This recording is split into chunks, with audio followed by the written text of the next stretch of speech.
I was listening so hard for the automated voice that says next stop 79th Avenue. I almost forgot to pull the string. This is not a stop that they normally stop at. Although I think as I put the word out that this is the shortest walking distance to, where are you going, dude? Where are you going? Where are you going? You're not supposed to turn until the side crosswalk is cleared. Fucking assholes in big trucks. I hate all of them. Anyway, 6:30 p.m. Saturday, April 30th, 2022. Yay, I made it to work on time. As long as I had to wait for that stupid 17 bus, I kind of had my doubts that I was going to make it on time. But yeah, I got a half hour to get to the warehouse, so plenty of time. And as I was saying, I do think as I spread the word to more people that work at Amazon, we'll see more people getting off the Route 17. It's an odd place to park. I will see more people getting off the Route 17 bus there to walk over to Amazon. I think I've been trying to put the word out because almost every time I come back on the 17, normally in the morning when I'm going home from work, I catch the bus there and take the I-10 Rapid. Obviously, I won't be doing that tomorrow because tomorrow is Sunday and the I-10 Rapid only runs Monday through Friday. But since I haven't been using that the last couple weeks, and the reason I haven't been using it, and I've touched on this quite a few times, currently, and until the beginning of June, the light rail, due to construction, the light rail is restricted to one track through downtown Phoenix. And it's creating, they publicize it as, they've dropped the frequency to every 20 minutes, but that's what Valley Metro's saying, but that's bullshit. The reality is that the schedules are just completely jacked up, and you could be waiting, even if you get your train within 20 minutes, going into downtown, you could be sitting and waiting for an additional, 15, 20 minutes or more. One time I waited like 45 minutes total between 3 different stops just to get into downtown. For the track to clear. Anyway, it's completely dysfunctional. And it just shows how little, how little foresight was put into Phoenix's abysmal light rail system. So, not using the light rail right now, at least try not to. I forgot and made the mistake to use it last Thursday, and I regretted that. But yeah, generally speaking, trying to avoid it right now. Consequently, there's really no point in taking the rapid bus from here, because the whole thing that made that quicker was that it got me immediately onto the light rail. Trying to get onto the light rail. So at this point, I may as well just walk up to McDowell and take the Route 17. It's a long, brutal, annoying ride, but at least it's one continuous shot all the way from 79th Avenue to 48th Street. Anyway, every time I've been getting on that bus there, then the last couple of weeks since I've been getting on the 17 instead of getting on the I-10 Rapid at the parking ride there, I've been encountering numerous people that also just got off work at the same Amazon facility I work at, which they're easy to pick out because most people are still wearing their name tags, still wearing their safety vests. Even those that haven't have got their safety shoes on. I can, or they've got the bags that match mine. I don't have too much trouble picking out other Amazon workers when I see them on the bus. But yeah, I've been, they're like, whoa, you got onto 79th Avenue. I'm like, yeah, it's way shorter walk. Although somebody put a fucking shopping cart in the way. What the fuck is that about? It's ridiculous. Wow. That's mildly annoying. I do like the little sheet covering the opening. That's fun. Oh, all right. Last time I was here, ADOT had actually locked the gate down there, but there was still enough room for me to wiggle through. I'm crossing my fingers and hoping one of the, oh my goodness, whoever's living in that RV is turned the area next to it into a big pile of garbage. Now, I'm not as bothered by the people living in the SUV or in the RVs and the tents and living in their cars as much as I am these giant piles of garbage like they got going on there. Like, what the hell is up with all that? Damn. I wonder if the city of Phoenix even knows what's going on down here. And it's time to do an anonymous report on the website about it. Anyway. Well, still got the chain up here kind of in my way.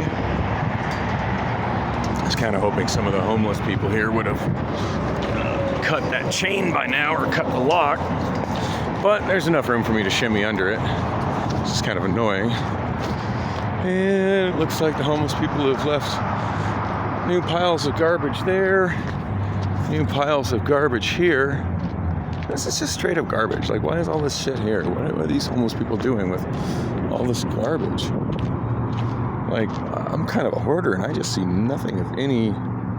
Oh wait, there's a remote control there. I'm just kidding, I don't need another remote control. Mattresses, more garbage over here. A nice clean looking tent down there though, that's nice.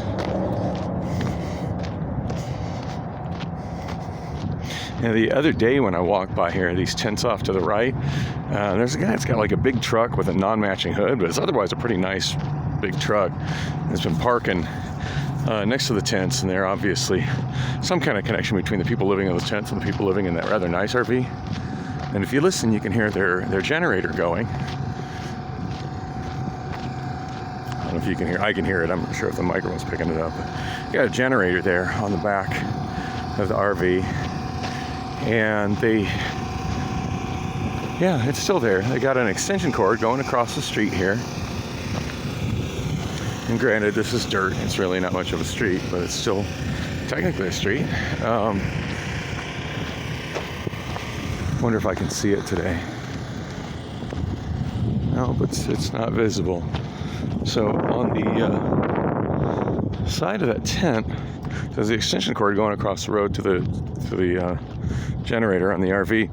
Anyway, when I went by after work, I want to say Thursday morning, I noticed on the side of that tent a window air conditioning unit. I'm like, damn, our homeless here getting creative. Anyway, so the last video cut off without me really reaching any kind of conclusion as to what happened with Priscilla and I that was so bad, other than it had something to do with STD tests and condoms. And I ran out of space on my phone.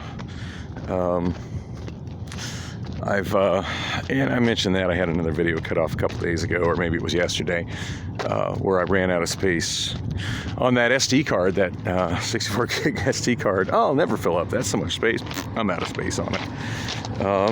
And granted, I could just buy another one. They're pretty cheap, but that, of course, requires finding the time to get to a place that sells them at reasonable prices. Whoops, blocking my camera. I haven't had time to do that. Still not sure if it's really worth the effort to do that, or if I should just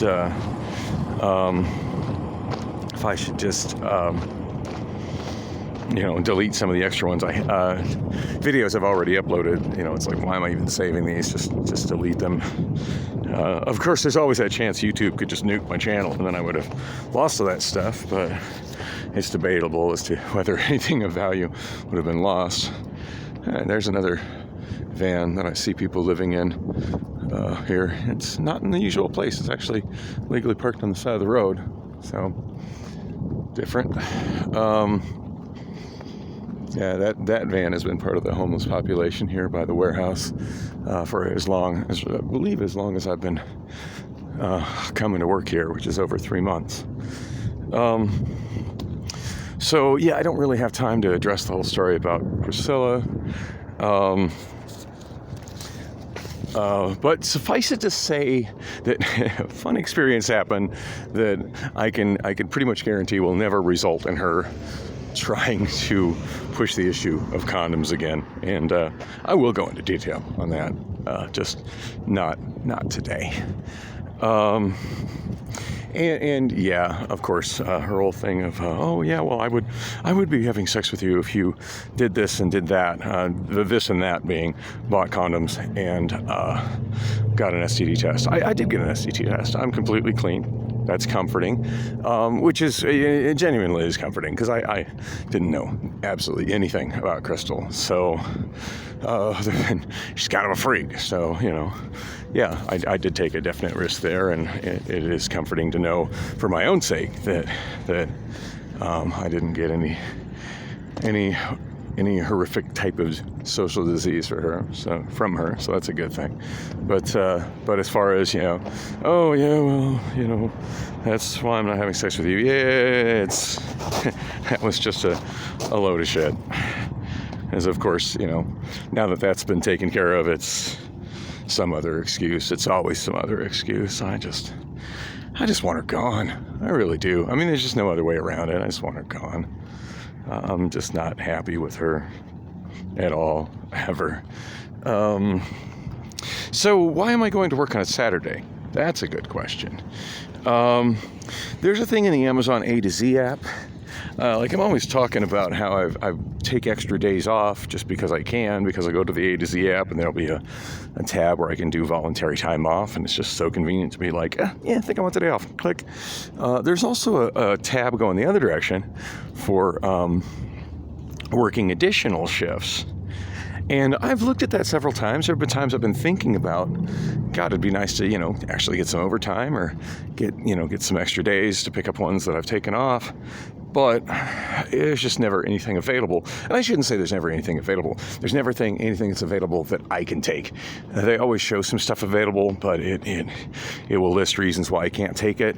Usually about half of them is additional training required. Yeah, I'm not trained as a problem solver, as some of the other departments that they say that they need somebody in. So of course it's not. That's I can't take those shifts. Obviously, I don't have the knowledge to do that job. So that's fine. I get it. The ones that do kind of frustrate me is the ones that say that it's flex shifts only, and it's debatable as to whether I really want to deal with the public transit to come down here to only work, say 6 or 4 or 5 or 6 hours, but it would be nice to have the option. But